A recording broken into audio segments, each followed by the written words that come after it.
सदियों पुरानी कहानियाँ, परंपराएं और अनमोल धरोहरें जो आदिवासी सभ्यता की आत्मा को जीवित रखती है। यह वीडियो आपको एक अनोखे सफ़र पर ले जाएगा जहां आप जानेंगे उन परंपराओं के बारे में जो हजारों सालों से हमारे समाज का हिस्सा रही है।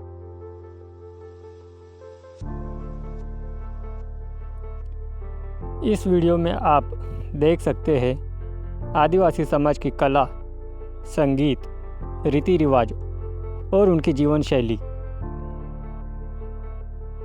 यह सिर्फ इतिहास नहीं, हमारी संस्कृति की जड़ों को समझने का एक प्रयास भी है।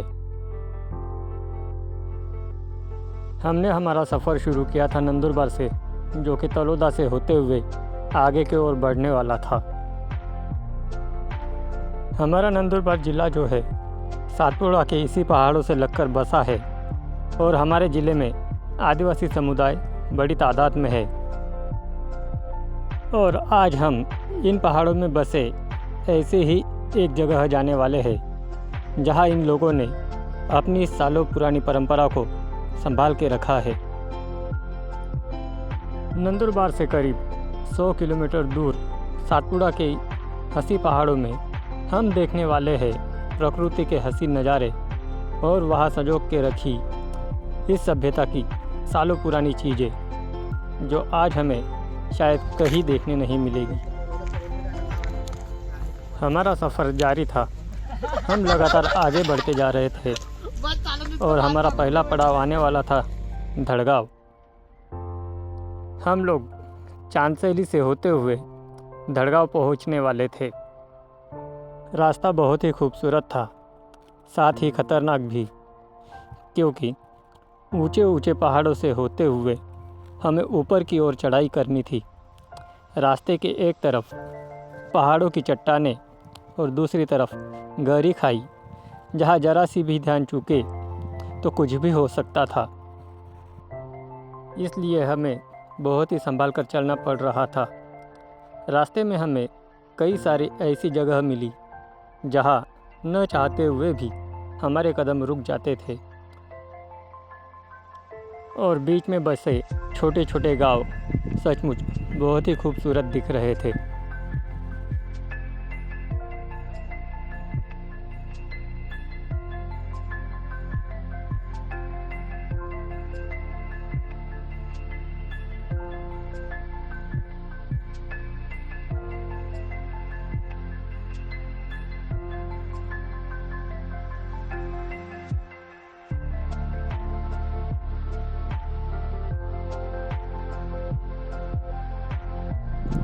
मैं और मेरे कुछ दोस्त हम मिलकर इस सफ़र का पूरा आनंद उठाते हुए आगे की ओर बढ़ते जा रहे थे और आगे चलकर धड़गांव से हमारे कुछ साथी भी हमारे साथ जुड़ने वाले थे।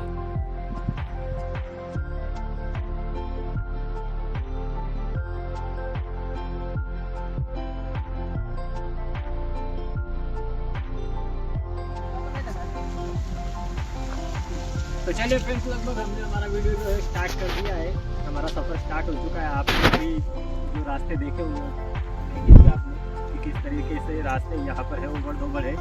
एक साइड से जो है पहाड़, दूसरी साइड से की तरह यहाँ पर है, इसीलिए ये रास्ते ज़्यादातर रिस्की हो जाते हैं। और बरसात में अगर देखा जाए तो इन रास्तों पर चलना और भी ज़्यादा मुश्किल हो जाता है, क्योंकि जो पहाड़ आप देख रहे हो ऊपर से बड़े बड़े पत्थर जो है, पत्थर और साथ में मिट्टी जो है बहकर पानी की वजह से बहकर रास्तों पर आ जाती है, जिसकी वजह से ये रास्ते ब्लॉक हो जाते हैं। इसकी वजह से बरसात के दिनों में इन रास्तों पर चलना और भी ज़्यादा खतरनाक हो जाता है। और भी आगे हमें और ऐसे नज़ारे देखने मिलेंगे, तो वीडियो कंटिन्यू देखते रहना। इस सफ़र के दौरान रास्ते में आने वाली हर चीज़ दिखाने का एक मुमकिन प्रयास करते हुए हम लोग लगातार आगे बढ़ते जा रहे थे। नज़ारा है और ये जो है अभी सिर्फ शुरुआत है, आगे हमें इससे भी बढ़िया से नज़ारे जो है देखने मिलेंगे। ये जो आप पहाड़ देख रहे हो, हमें अभी इन पहाड़ों के भी उस साइड जाना है। है दोस्तों, बहुत ही ऊपर जाना है आपको। आप ये जो सामने जो देख रहे हो, हमें आगे चलकर इस पॉइंट पर जाना है और इस पॉइंट को क्रॉस करके हम पहाड़ों के उस साइड जो निकलने वाले हैं। ये देखिए दोस्तों, ऊपर पहाड़ है और पहाड़ों के नीचे ये इस तरीके से लोग जो है इस तरीके से यहाँ पर लोगों ने अब खेतों में ही अपने घर बना लिए हैं दोस्तों। आप सोच सकते हो कि किस तरीके के ये नज़ारे होंगे। चारों ओर पहाड़ और इन पहाड़ों के बीच में लोगों ने रहने के लिए अपने निवास बनाए हुए हैं। और यहाँ के ये जो रास्ते हैं दोस्तों, ये जो आप रास्ते देख रहे हो, ये ऐसे ही बड़े बड़े पहाड़ों को काट कर बनाए हुए हैं दोस्तों। यहाँ के सभी रास्ते इसी तरह के पहाड़ों को चीर कर बनाए हुए हैं।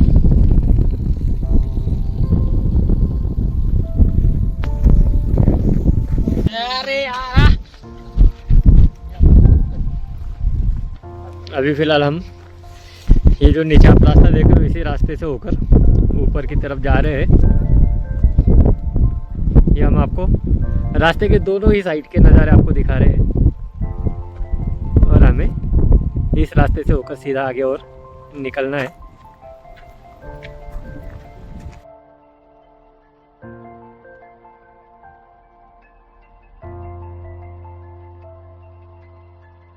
सिंगल वे है दोस्तों, हमें इन्हीं रास्तों से ऊपर की ओर चढ़ाई करनी है। ये जो आप पहाड़ देख रहे हो हमारे सामने, इन्हीं पहाड़ों के ऊपर हमें आगे जाना है दोस्तों। और इसके साथ इन पहाड़ों के ख़त्म होते हैं हमारा पहला पड़ाव जो है वो ख़त्म होगा और इसके आगे फिर चांदसेली वाला जो रास्ता है वो हमारा स्टार्ट हो जाएगा, जो कि हमारे सफ़र का दूसरा पड़ाव होगा। ये देखिए दोस्तों, रास्ते जो है ये काफ़ी गोल वाले हैं।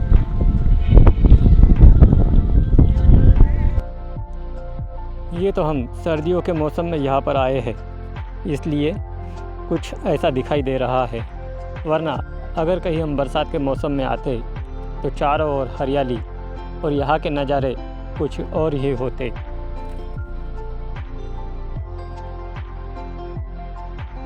रास्ते में हमें कई सारी छोटी छोटी बस्तियाँ भी देखने मिली, जिन्हें हम गांव भी कह सकते हैं, पर यहाँ की घरों की संख्या कुछ ज़्यादा नहीं, कहीं पर 2 घर तो कुछ दूरी पर 4 घर। इस तरीके से रास्ते में इन लोगों ने अपने घर बसाए हुए थे। दोस्तों, पहाड़ों पर चढ़ाव का जो हमारा पहला पड़ाव था वो हमने पार कर लिया है। यहाँ से हम जो है अब नीचे उतरने वाले हैं। नीचे आप ये देख सकते हो एक छोटा सा गांव है। गांव बोला जाए तो ज़्यादा बड़ा है नहीं, बस कुछ ही घर मिलेंगे आपको जो कि खेतों में ही बसे हुए हैं। यहाँ पर हर तरफ देखेंगे आप, जहाँ भी देखेंगे तो आपको इसी तरीके के छोटे छोटे घर जो है देखने मिलेंगे, जिनकी दूरी आपस में काफ़ी दूर दूर मिलेगी।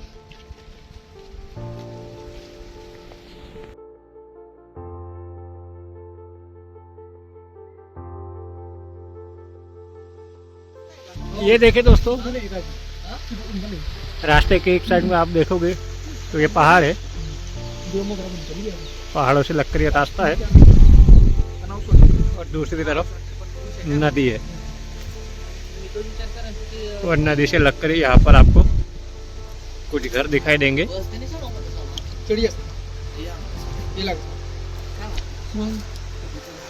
दोस्तों, ये जो नदी है ये यहाँ के जो लोकल लोग हैं इनके लिए पानी का प्रमुख साधन है। ये आप देख सकते हो एक युवक जो है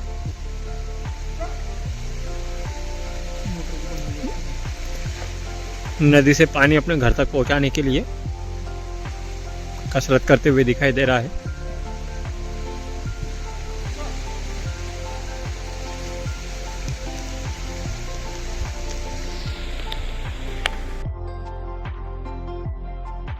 रास्ते में आने वाली हर छोटी से छोटी चीज़ हम इस वीडियो में दिखाने की कोशिश कर रहे थे। मैं तो पहले भी एक बार इस लोकेशन पर आ चुका था, पर मेरे साथ में जो दोस्त थे वो पहली बार यहाँ पर आने वाले थे, इसलिए मुझसे ज़्यादा वो लोग एक्साइटेड दिख रहे थे। ये देखिए दोस्तों, यहाँ पर रास्तों में हमें इस तरीके की छोटी छोटी दुकानें जो है वो देखने मिलती है, क्योंकि ये जगह जो है शहरों से काफ़ी दूर हो जाती है, जिसके वजह से यहाँ के लोगों को कहीं जाना पॉसिबल नहीं होता है। तो इस तरीके की छोटी छोटी दुकानें जो है वो रास्तों पर ही इन लोगों ने लगा कर रखी है। काफ़ी सुंदर सा नज़ारा जो है यहाँ पर है।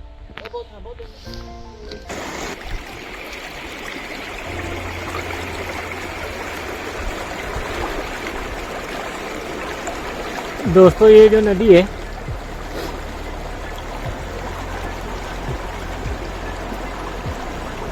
ये यहाँ के लोगों के लिए पानी के लिए मुख्य स्रोत है। ये नदी आगे चलकर नर्मदा रिवर जो है उसी में मिल जाती है। अभी फ़िलहाल बरसात का मौसम तो है नहीं, जिसकी वजह से पानी बहुत ही कम है। बट जब बरसात का मौसम होता है तो ये नदियाँ आज के दौर में पूरी तरह से भरी हुई होती है। भी है जहाँ पर मशीनों द्वारा काम करवाया जाता है, पर यहाँ पर कुछ जगह ऐसी है जहाँ पर लोग अपनी पुरानी परंपरा के मुताबिक ही काम करते हैं। बैलों की सहायता से खेतों में बुवाई करते हुए किसान, जो सचमुच देखने लायक था।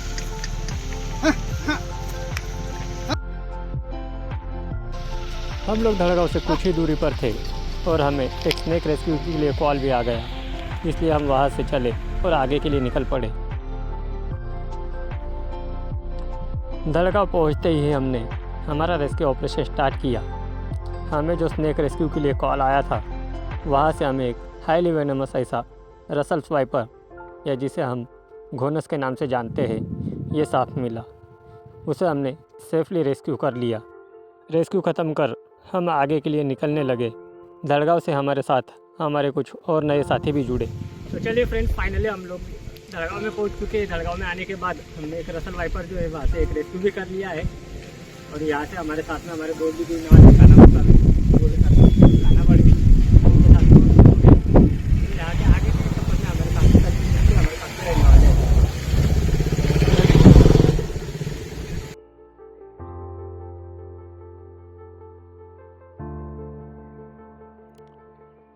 कुछ दूर तक तो रास्ते ठीक ठाक थे, फिर शुरू हुआ असली सफ़र। रास्तों की हालत इतनी ख़राब थी कि वहाँ से मोटरसाइकिल चलाना बेहद मुश्किल हो रहा था, और इसी वजह से हम पैदल चलने के लिए नीचे उतर गए। हमारे कुछ साथियों को हमने मोटरसाइकिल लेकर आगे भेज दिया और हम धीरे धीरे से पैदल चलने लगे। प्रॉब्लम नहीं है।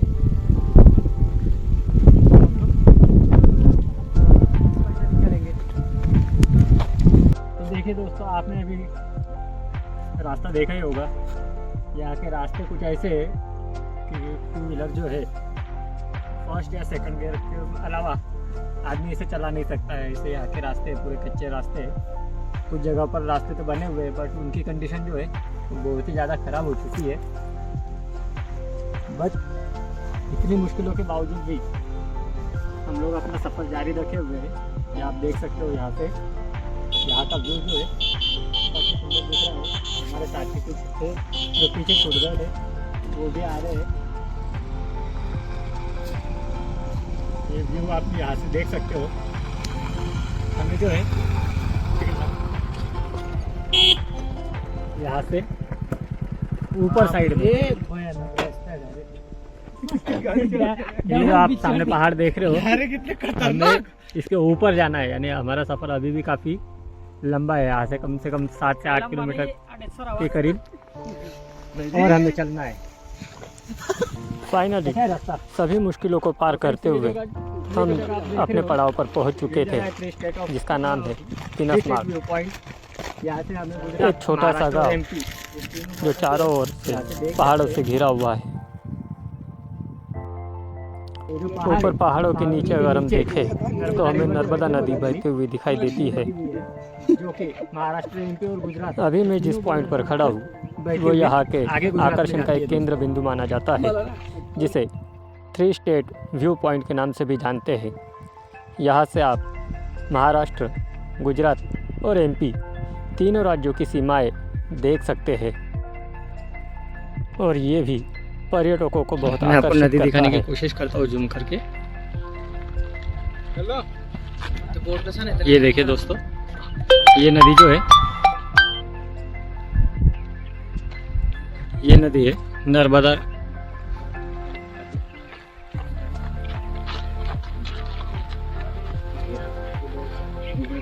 ये नर्मदा नदी है जो हेलो एमपी, महाराष्ट्र और महाराष्ट्र से होते हुए गुजरात में जाती है, आरियो जो कि तीनों स्टेट के पॉइंट जो है यहाँ पर मिलते हैं, इसीलिए इसे 3 स्टेट पॉइंट कहा जाता है दोस्तों। आरियो वहीं से थोड़ी दूर चलने पर एक संग्रहालय बना के रखा है, जिसमें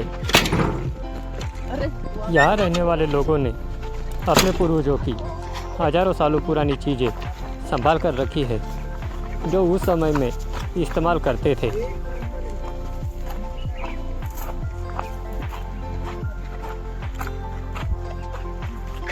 संग्रहालय के बगल में लगे पेड़ों पर आदिवासी क्रांतिकारियों के ये आप देख चित्र सकते भी हैं बनाए दोस्तों, हुए हैं, जो यहाँ उनकी के हमारे यादों जो को आदिवासी बांधव जिंदा है, रखती है। इन लोगों ने यहाँ पर जो पेड़ है वो काटने नहीं चाहिए, इसलिए हमारे आदिवासी जो क्रांतिकारक थे उनकी तस्वीरें, पेंटिंग्स ऐसे इन पेड़ों पर बनाकर रखी है। एक छोटा सा म्यूजियम की तरह बनाया इन लोगों ने, जहाँ पर कुछ पुरानी चीज़ें रखी हुई है, जो मैं आपको दिखाऊंगा। जोडीदार सर या अपना दडगावना जोडीदार आहेत. ये जो है जय जवाहर फाउंडेशन के द्वारा चलाया जाने वाला मी दडगावना नाही ना रे. आदिवासी संग्रहालय है तिनस माड़ का। और यहीं पर वो सारी चीज़ें संभाल कर रखी हुई है जो हजारों सालों पहले इस्तेमाल में लाया करते थे।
इन सभी चीज़ों के बारे में हमें ज़्यादा जानकारी नहीं थी, इसलिए हमने वही के अपने एक दोस्त से उन चीज़ों के बारे में बताने के लिए कहा।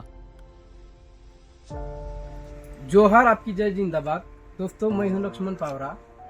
यह जो म्यूजियम है, म्यूजियम का नाम है जोहार आदिवासी संग्रहालय, जो तीनसमाल, ग्राम तीनसमाल और दड़गांव तहसील, जिला नंदुरबार में बसा है। यह जोहार फाउंडेशन के अंतर्गत चलता है और यहाँ आदिवासी जो सातपुड़ा का जो पावरा बिल कम्युनिटी है, उस कम्युनिटी का जो आदिवासी जीवन शैली का कुछ चीजें है, जो जीवन शैली है, यह प्रदर्शित करते हैं। तो यहाँ जो चीजें रखी है वो किस काम की है और इसका महत्व क्या है, तो जो आदिवासी का जो जीवन शैली है वो सतत होने के लिए यह बहुत उनका सपोर्ट मिलता है। इसलिए हमारे आदिवासी लोग 100 साल और उससे भी आगे जीते हैं, जो कि इनसे सस्टेनेबिलिटी हमारे लोगों को मिलती है। तो यह जो है यह इनको लोकवाद्य बोलते हैं हमारे यहाँ। तो ये बड़े वाला खुर्ची डोल है और ये छोटे वाला डोल है, ये मांदल है, ये है इसको डुलिया बोलते हैं, हम डुलकी भी बोलते हैं। और ये मांदल है, ये रंथा है और ये तुतड़िया है, ये डाक बोलते हैं इनको। हमारा जो पारंपरिक त्यौहार होता है इस त्यौहार में ये बजाया जाता है। और बाकी का जो होली का जो सामग्री है वह भी रखा है। तो यह चीज़ ऐसी है कि हमारे लोग कभी भी मेडिटेशन के लिए जो मनोरंजनात्मक उनका जीवन शैली चलाने के लिए यह वाद्य बजाते हैं। और कहीं ना कहीं हमारा त्यौहार सालों में बहुत बार आता है, तो त्यौहार में बजाया जाता है और हमारा जो त्यौहार है इन लोक वाद्य से बनाया जाता है। बाकी का जो आगे का चीज है यह अनाज रखने के लिए हम हमारे भाषा में इनको मुट्ठी बोलते हैं।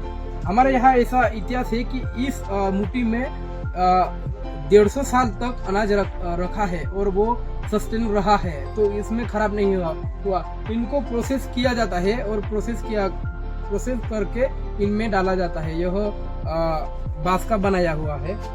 और बाकी का यह मुठा है, जो कौन सी भी सूखी हुई सब्जी है, सब्जी रखते हैं और सस्टेनेबिलिटी 3 साल तक रह सकती है, इसमें खराब नहीं होती है।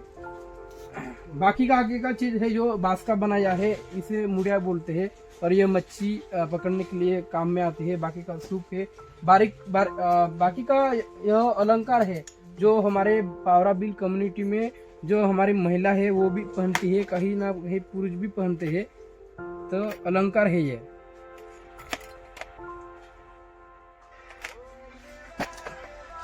बाकी का यह टुपली बोलते हैं हमारे यहाँ। इनका बहुत हमारे समाज के अनुष्ठान कोई भी कार्यक्रम आता है वहाँ यह बहुत महत्वपूर्ण काम में आता है।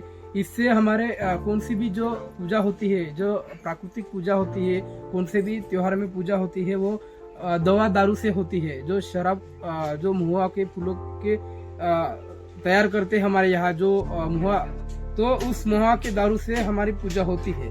तो बहुत महत्वपूर्ण हमारे समाज के अनुष्ठान यह चीजें है। बाकी का यह जो कॉइन है हमारे यहाँ जो कच्छ और ग्वालियर संस्था थी पहले, तो उस संस्थान के कहीं जो हमें मिला है वो यहाँ रखा है। बाकी का जो अपने देश का ही है, नोट है और नानी है। बाकी हम यहाँ इनको खुराड़े बोलते हैं। यहाँ जो अपने घर में जो बच्ची होती है वो इसमें अंडे वगैरह रखती है। बाकी का यह बांस की पिशवी है। कहीं बाजार से कुछ सामान लाना है तो या मछली पकड़ के लाना हो तो यह यूज करते थे पहले लोग, अभी भी कहीं ना कहीं यूज करते हैं। बाकी यह स्टोन के प्रकार है। तो जो अलग अलग धातु आती है, स्टोन आते हैं, वो स्टोन है यहाँ, वो स्टोन रखे गए हैं। बाकी का यह स्टोन सातपुड़ा में मिला है। बाकी का हमारा पूर्वज जो पुरखों है, हमें इस गांव में यह जो पहले वाला जो मिट्टी के बर्तन थे, कहीं 10,000 साल पहले पुराने, तो हमारे गांव में मिले हैं हमको ये संग्रहालय के बाजू में। तो कहीं ना कहीं इस गांव में हजारों साल पहले आदिवासी समुदाय रहता था। इससे हमारे जो मिट्टी के बर्तन है इसमें अनाज रखते थे, ऐसा हमें अंदाज लगता है। कहीं ना कहीं ये लैब में टेस्ट करने के लिए भेजना चाहिए। और ये जो हम बोला कि जो म्यूजियम में जो सामग्री रखी है, इस सामग्री से हमारे लोग सस्टेनेबिलिटी कैसे जीते हैं, तो यह लोग है आरशा बाबा और पिटिया। ये तो यह बाबा अभी भी है और 116 साल पूरा हो चुका है इन बाबा को। जो भी पारंपरिक खान पान खाते हैं और पारंपरिक चीजें यूज करते हैं। इसलिए ये संग्रहालय में जो भी चीजें रखी है प्रदर्शन के लिए, वह चीजें लोगों ने हमेशा यूज करना चाहिए। इससे क्या होता है कि हमारी जो लाइफ सस्टेनेबिलिटी बढ़ती है। यह इसके उदाहरण यही है। बाकी का यहाँ इस कम्युनिटी में, इस प्रदेश में इसी का तरह घर है। इस घर में रहते हैं, वो नीचे ही रहता है, हम सुरक्षा के लिए ऊपर रखा है। तो घर का नाम है साजराघर। और इन घर का ऐसी सस्टेनेबिलिटी बनाई है कि जो यह बांस का ही बनाया है, लेकिन जो इनकी जो रचना है वो अलग तरफ से है, और जो हमारा बारिश पड़ने से यह पूरी लेप हो जाती है और बारिश अंदर नहीं गिरता पानी, ऐसा बनाया है। बाकी का हमारा जो हमेशा यूज करने वाली चीजें हैं, जो कि ये इसको खट्टा बोलते हैं, जो रोटी बनाने में मदद आती है।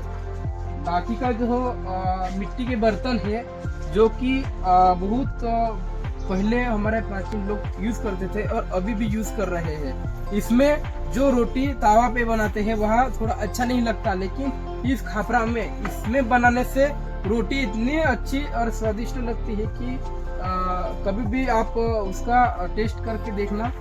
बाकी का जो हुई हमारे घर में सामग्री है जो यूज करने वाले, पहले हमारे यहाँ पानी निकालने यानी कोई भी सब्जी निकालने ऐसी होती है, पहले वाला इसी तरह बर्तन होते थे पहले। अभी भी कहीं ना कहीं बहुत लोग यूज कर रहे हैं हमारे समाज में। बाकी का जो अनाज रहता है वो अनाज का पीठा बनाने के लिए यह यूज किया जाता है, इसे हम गट्टी बोलते हैं। और जो भी अभी पहले वाले लोग बहुत काम करते थे, लेकिन अभी जो महिला में सीजर का जो बहुत बड़ा प्रॉब्लम आ रहा है, क्योंकि अभी का महिला है ना काम ज्यादा नहीं करती है, इसलिए पहले वाले इससे जो अनाज पीठा बनाने में पूरा उनका शरीर हिलता था, लेकिन उनको कभी भी सीजर करना नहीं पड़ा था। लेकिन अभी वो इतना ज्यादा काम नहीं करता, यह काम करना चाहिए।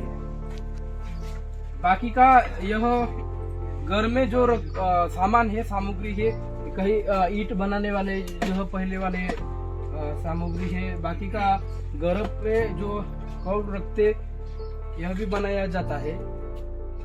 बाकी का अपना जो महिला का जो बाल होते हैं, बाल से कैसे रस्सी बनाते हैं, यह इस साधन से रस्सी बनाते हैं, ऐसे घुमा घुमा के, ऐसा पकड़ के घुमा घुमा के बनाते हैं पहले वाले लोग। अभी तो कहीं दिख नहीं रहा है कि ऐसा बालों वाली रस्सी। यह घर में यूज करने वाली पूरी सामग्री है। बाकी का जो बिरसा मुंडा ने इस हथियार से अपना उलगुलान बताया है, जो सामाजिक, सांस्कृतिक और वैचारिक जो क्रांति का शुरुआत हुई है, इस उलगुलान से शुरुआत हुई है, उनका प्रतीक है यही। बाकी का यह हथियार है, जब पहले वाले हमारे जो लोग हैं ना, इसी तरह उनका हथियार था, जो कि पत्थर से बनाया जाता है, और जो एक खूटी डुकर बोलते हम, यानी रेशम का जो धागा आता है वो रेशम से बांधा हुआ था, और इतना बहुत कड़क हथियार था कि इनसे थोड़ा पॉइजन लगा के वो शिकारी के लिए यूज करते थे पहले वाले लोग। बाकी का यह पालिया है, जो भी हथियार में माना जाता है। बाकी का कुल्हाड़ी है, तलवारी है, जो पहली वाली पुरानी वाली, और बाकी का यह पत्थर मारने वाली जो तीर है, पत्थर मारे जाते हैं। और